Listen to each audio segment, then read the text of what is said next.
ನೀವು ಮಾಡೋ ಈ 5 ತಪ್ಪುಗಳು ನಿಮ್ ಹೃದಯನ ನಿಧಾನಕ್ಕೆ ಕೊಲ್ಲುತ್ತೆ.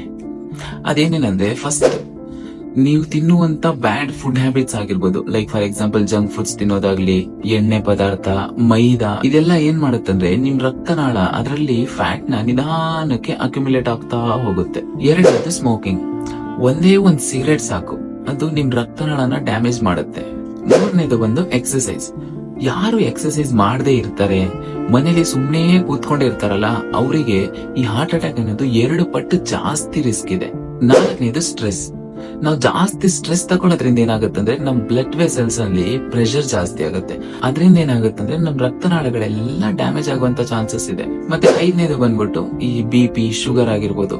ಈ BP, ಶುಗರ್ ಯಾರಿಗಿರುತ್ತೆ ಅವ್ರಿಗೆ ಹಾರ್ಟ್ ಅಟ್ಯಾಕ್ ಅನ್ನೋದು 3 ಪಟ್ಟು ಜಾಸ್ತಿ ರಿಸ್ಕ್. ಹಾಗಾದ್ರೆ ಈ ಹಾರ್ಟ್ ಅಟ್ಯಾಕ್ ಬರಕ್ಕೆ ಯಾರೆಲ್ಲ ಹೆಚ್ಚು ರಿಸ್ಕ್ ನಲ್ಲಿ ಇದ್ದಾರೆ, ನಿಮ್ಮ ಹೆಸರು ಕೂಡ ಆ ಲಿಸ್ಟ್ ನಲ್ಲಿ ಇದೆಯಾ ಇಲ್ವಾ ಅಂತ ನಾನು ಅದನ್ನ ಪಾರ್ಟ್ 4 ನಲ್ಲಿ ಹೇಳ್ತೀನಿ. ಇದೇ ತರ ಇನ್ಫಾರ್ಮೇಟಿವ್ ವಿಡಿಯೋಸ್ ಬೇಕು ಅಂದ್ರೆ ವಿಡಿಯೋನ ಲೈಕ್ ಮಾಡಿ, ಅದೇ ತರ ಚಾನೆಲ್ ನ ಸಬ್ಸ್ಕ್ರೈಬ್ ಮಾಡ್ಕೊಳ್ಳಿ, ಆದಷ್ಟು ಸಪೋರ್ಟ್ ಮಾಡಿ. ಮುಂದಿನ ವಿಡಿಯೋದಲ್ಲಿ ಸಿಗೋಣ.